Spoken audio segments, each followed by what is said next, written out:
नमस्कार,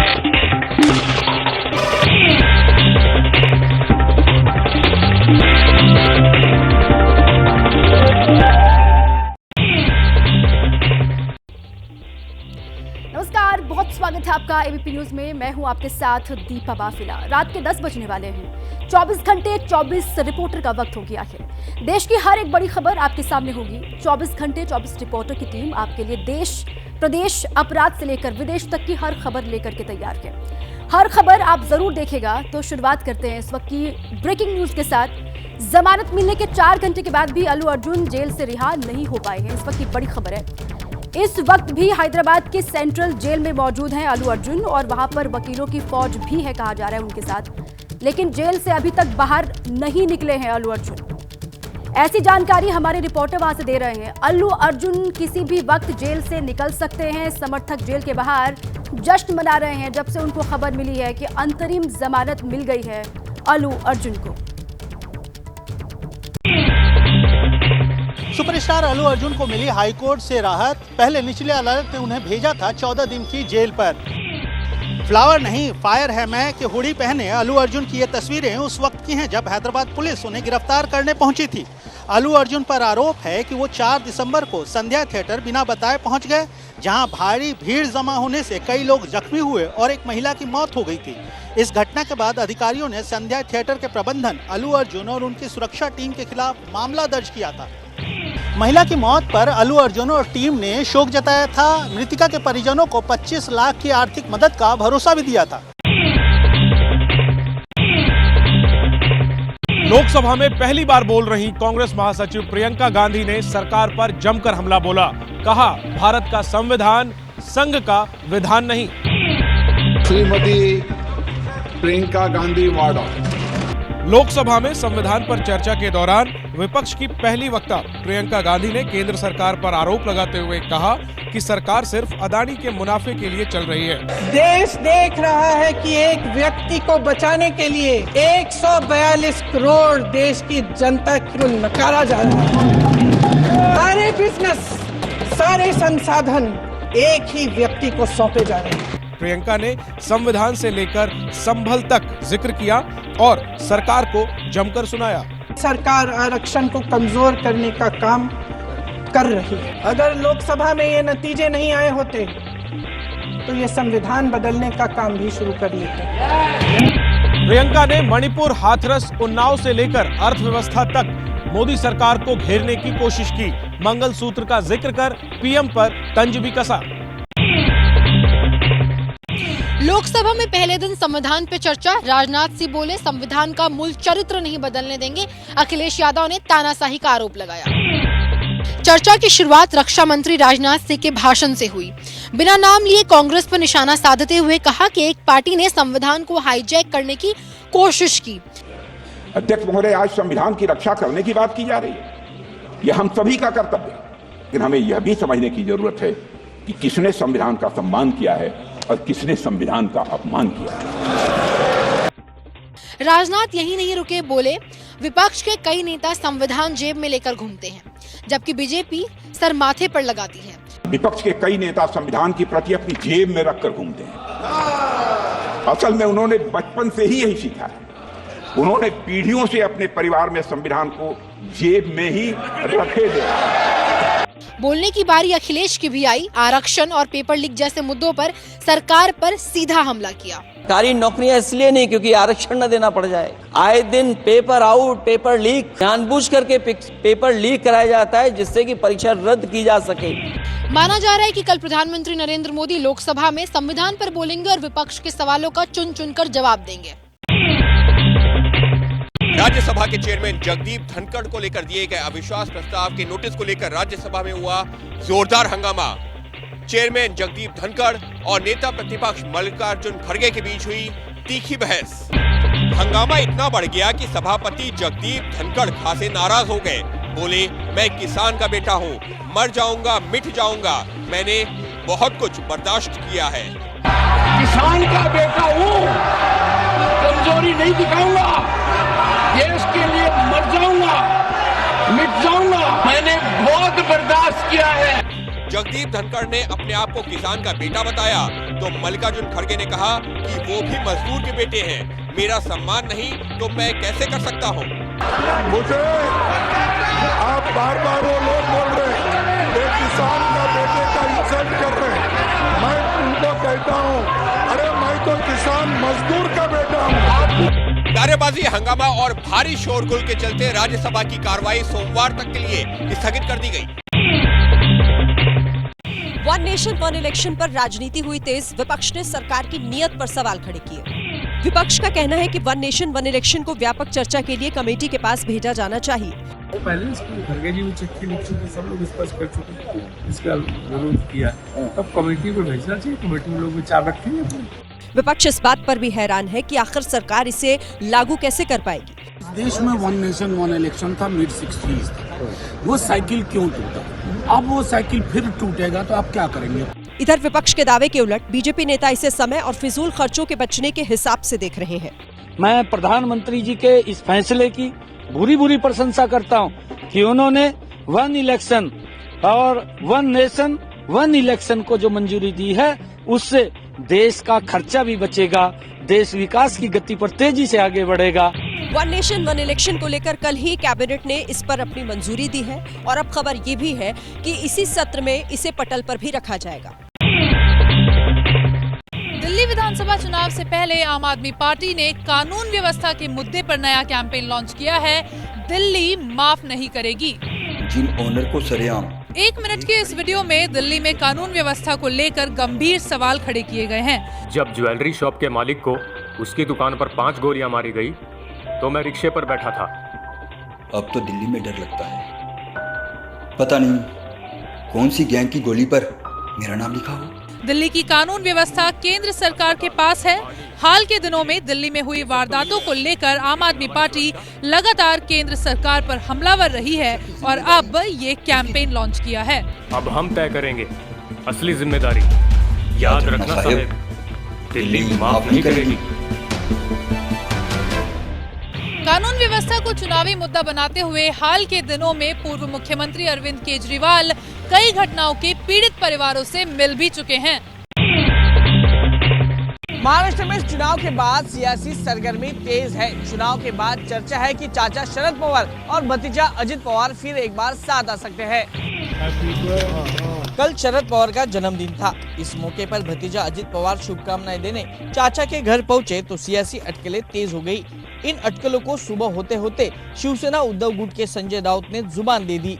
उसको कहा गया है प्रफुल्ल जी को कि जो एक फॉर्मूला तय हुआ है कि 6 सांसदों के पीछे एक मंत्री पद, अजित पवार जी के पास एक ही सांसद है तटकरे, और 5 सांसद आप तोड़कर लेके आइए। दरअसल महाराष्ट्र विधानसभा में नंबर गेम अजित के पाले में है, लेकिन लोकसभा में चाचा का पलड़ा भारी है।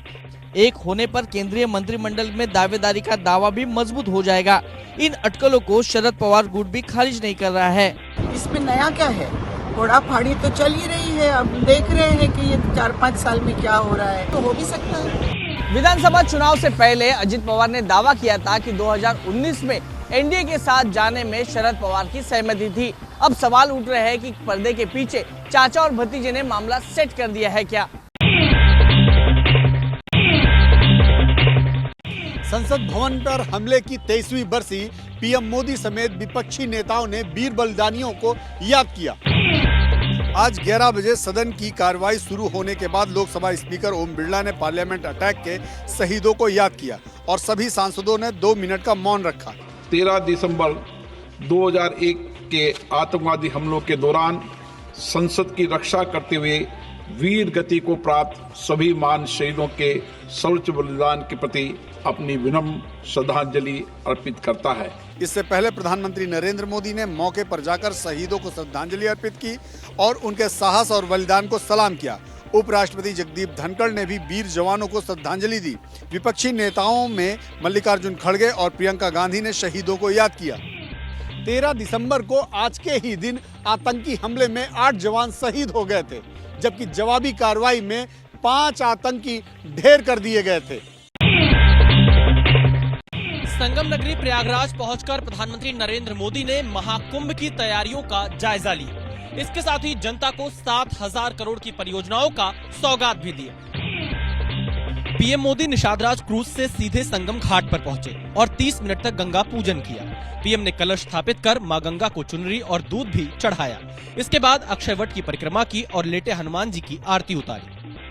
अपने 2.5 घंटे के दौरे में पीएम मोदी ने श्रृंगवेरपुर धाम में बनी भगवान राम और निषादराज की प्रतिमा का वर्चुअली उद्घाटन भी किया।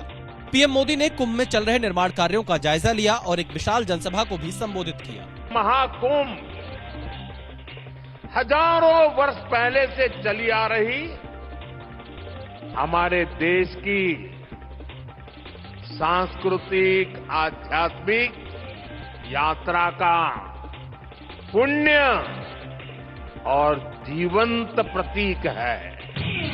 प्रयागराज महाकुंभ 13 जनवरी 2025 से लेकर 26 फरवरी 2025 तक चलेगा। इस दौरान लगभग 45 करोड़ श्रद्धालुओं के महाकुंभ में पहुंचने की उम्मीद जताई जा रही है।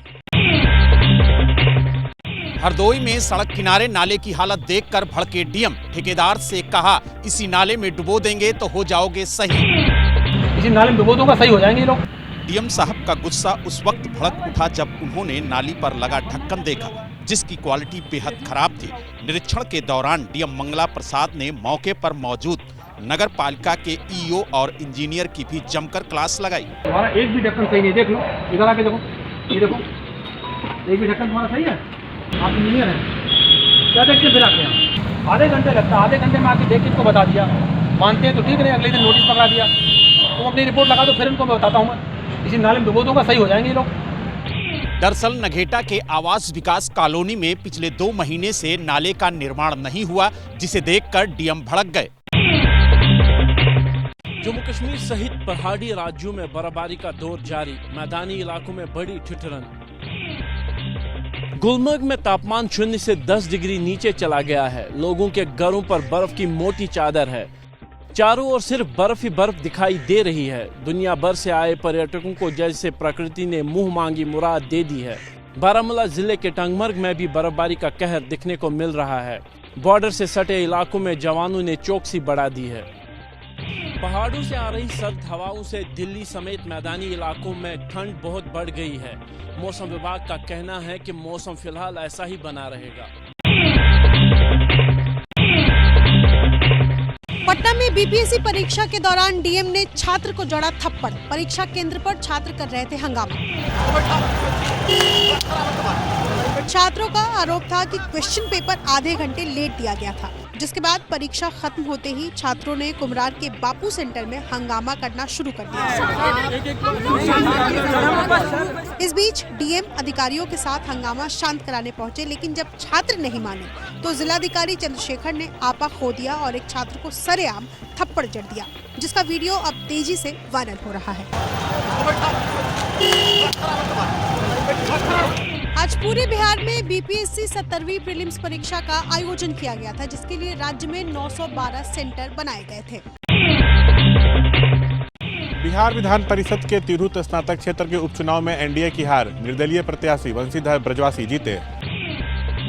इसी हार के बाद ही एनडीए में घमासान छिड़ गया है, क्योंकि ये सीट जदयू के पास थी। देवेश चंद्र ठाकुर एमएलसी थे, जो अब सीतामढ़ी से जदयू के सांसद बन गए हैं। एनडीए ने अभिषेक झा को उम्मीदवार बनाया था, जो चौथे नंबर पर रहे। बहुत तरह की बातें हुई, बहुत तरह की साजिशें हुई, विश्वासघात हुआ। गठबंधन के उन नेताओं के प्रति भी विशेष आभार प्रकट किया है, जिन्होंने पूरी चुनावी प्रक्रिया में कोई सहयोग नहीं किया, विरोध किया। इस उपचुनाव में निर्दलीय प्रत्याशी वंशीधर ब्रजवासी को सबसे ज्यादा 23,300 वोट मिले, जबकि जनसुराज के विनायक गौतम दूसरे नंबर पर रहे। गाजियाबाद के लोनी से विधायक नंद किशोर गुर्जर ने अवैध बांग्लादेशियों की तलाश में की छापेमारी, अलग अलग जगह के आधार कार्ड मिलने का दावा किया। नंद किशोर गुर्जर दल बल के साथ झुग्गियों में पहुंचे और एक एक कर सभी लोगों के दस्तावेज चेक किए।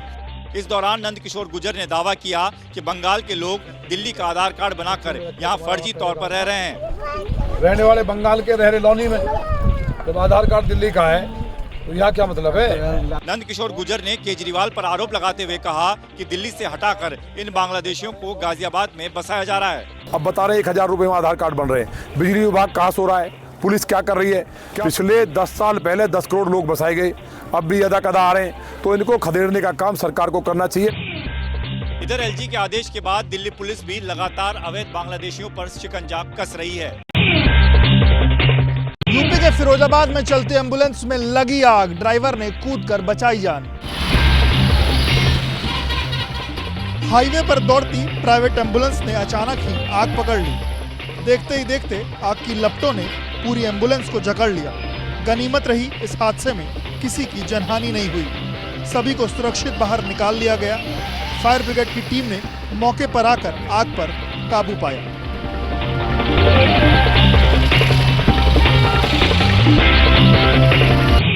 आग किस वजह से लगी फिलहाल ये पता नहीं चल पाया है। मामले में आगे की जांच जारी है। उत्तराखंड के बटकोट में लगी भीषण आग, 5 दुकानें और 5 घर जलकर राख।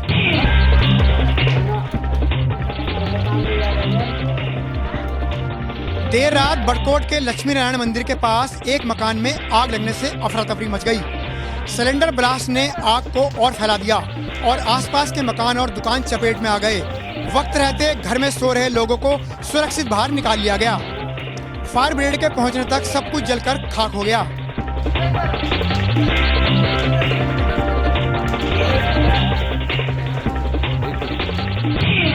आग ने 5 परिवारों को बेघर कर दिया है। वहीं आसपास के दर्जनों मकानों को नुकसान पहुंचा है। आग लगने की वजह का पता लगाया जा रहा है। मध्य प्रदेश के सीहोर में ईडी के छापों से तंग आकर कारोबारी पति पत्नी ने की आत्महत्या। सुसाइड नोट में अधिकारियों पर लगाए गंभीर आरोप। 8 दिसंबर को ईडी ने इंदौर और सीहोर में 4 ठिकानों पर छापा मारा था, जिसमें सीहोर के व्यापारी मनोज परमार का भी नाम था। मामला पंजाब नेशनल बैंक में 6 करोड़ के फ्रॉड का था। लिहाजा ईडी ने बेनामी संपत्ति समेत 3.5 लाख रुपए भी फ्रीज किए थे। इसी वजह से मनोज परेशान थे और देर रात पति पत्नी ने फंदे से लटककर जान दे दी। इधर कांग्रेस ने इसे मुद्दा बना लिया है और प्रदर्शन करने की बात कह रही है। हम 16 तारीख को जो विधानसभा का घेराव है, जो इस सरकार की कोई नीतियाँ हैं, 1 लाख से ज़्यादा परिवार के लोग वहाँ आएंगे। इनके सामने तो भारतीय जनता पार्टी का असली चेहरा खोलने के सामने ले जाएंगे। मनोज परमार कांग्रेस के करीबी माने जाते थे। भारत जोड़ो यात्रा के दौरान उनके बच्चों ने राहुल गांधी को गुल्लक दी थी। अतुल सुभाष सुसाइड केस में बेंगलुरु पुलिस ने शुरू की जांच। आरोपियों के घर चस्पा की नोटिस। नोटिस चस्पा होने का मतलब है कि अब निकिता सिंघानिया और उसके परिवार की गिरफ्तारी कभी भी हो सकती है, क्योंकि नोटिस में साफ तौर पर लिखा है कि बेंगलुरु में दर्ज हुए केस में परिवार अपना बयान दर्ज कराएं। पुलिस ने अतुल सुभाष हत्याकांड में पत्नी और सास दोनों को आरोपी बनाया है। घर में लोग ताला बंद करके फरार हो चुके हैं। टीम यहां पहुंची थी। टीम ने यहां नोटिस चस्पा की है, FIR कॉपीज हैं और इसके बाद टीम यहां से निकली है। इस बीच खबर है कि निकिता सिंघानिया की मां और बेटे इलाहाबाद हाई कोर्ट पहुंच गए हैं। परिवार अग्रिम जमानत के लिए कोर्ट में अर्जी दे सकता है। महज एक हफ्ते में दूसरी बार दिल्ली के स्कूलों में दहशत का माहौल बन गया। राजधानी दिल्ली के 16 स्कूलों को फिर से धमकी भरे कॉल और ईमेल मिले, जिसमें कई नामी स्कूल भी शामिल हैं। सुबह सुबह स्कूलों के बाहर पुलिस का पहरा, मौके पर डॉग स्क्वाड की टीम के साथ फायर ब्रिगेड और एम्बुलेंस की गाड़ी। दिल्ली में स्कूलों के बाहर ये हलचल तब तेज हुई जब स्कूलों को धमकी भरा मेल मिला। स्कूलों की तरफ से बच्चों को तुरंत घर वापस भेजा गया। पुलिस और फायर डिपार्टमेंट की टीम स्कूलों में पहुंची। तलाशी अभियान चलाया गया। जांच के बाद कोई विस्फोटक बरामद नहीं हुआ। कॉल का जो मैसेज है हमारे पास वो 7:57 पर भी ऐसा कुछ नहीं है, कुछ नहीं दिखाई दिया है। सब सर्च कर लिया है मोटे तौर पे। इस साल राजधानी दिल्ली के स्कूलों में अब तक हॉक्स कॉल के 3 मामले सामने आ चुके हैं। इस साल दिल्ली में चुनाव है। स्कूलों की सुरक्षा का मुद्दा चुनाव में भी गूंज रहा है।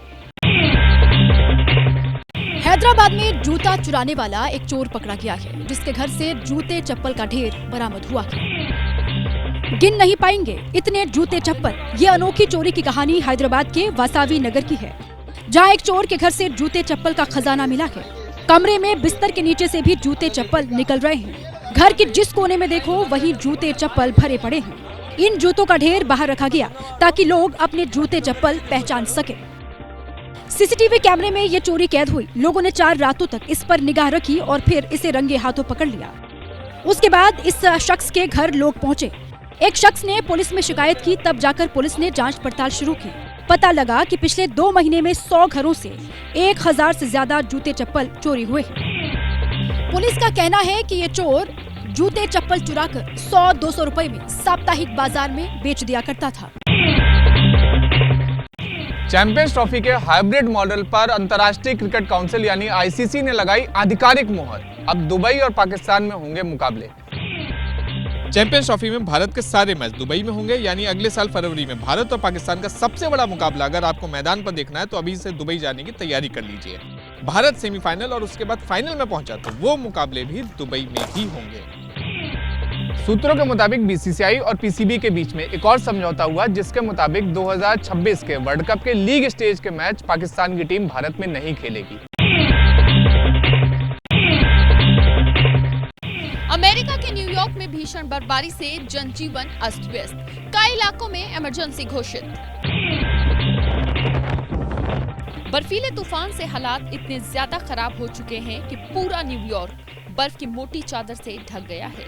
न्यूयॉर्क की गवर्नर कैथी हैचल ने भारी बर्फबारी की आशंका के कारण कई काउंटियों में आपातकालीन की घोषणा कर दी है। गाड़ियां रेंग रेंग कर चल रही हैं। अपर मिडवेस्ट से लेकर मिशिगन के कुछ हिस्सों में फिर से भारी बर्फबारी की आशंका जताई जा रही है। न्यूयॉर्क का सबसे बर्फीला हिस्सा एरी काउंटी में है, जहां प्रति घंटे 2 से 3 इंच की दर से बर्फ गिर रही है। 24 घंटे 24 रिपोर्टर में आज के लिए बस इतना ही, लेकिन कल देश में जिन 4 बड़ी खबरों पर एबीपी न्यूज की नजर रहेगी उस पर जल्दी से एक नजर डाल लेते हैं। प्रधानमंत्री नरेंद्र मोदी कल संसद में संविधान पर भाषण देंगे।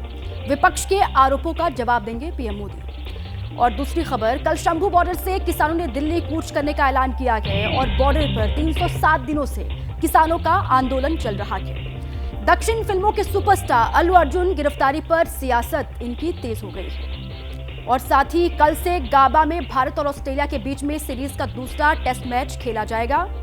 साथ ही एबीपी न्यूज पर आगे देखेंगे, जमानत की खबर आई लेकिन अटकी रही रिहाई।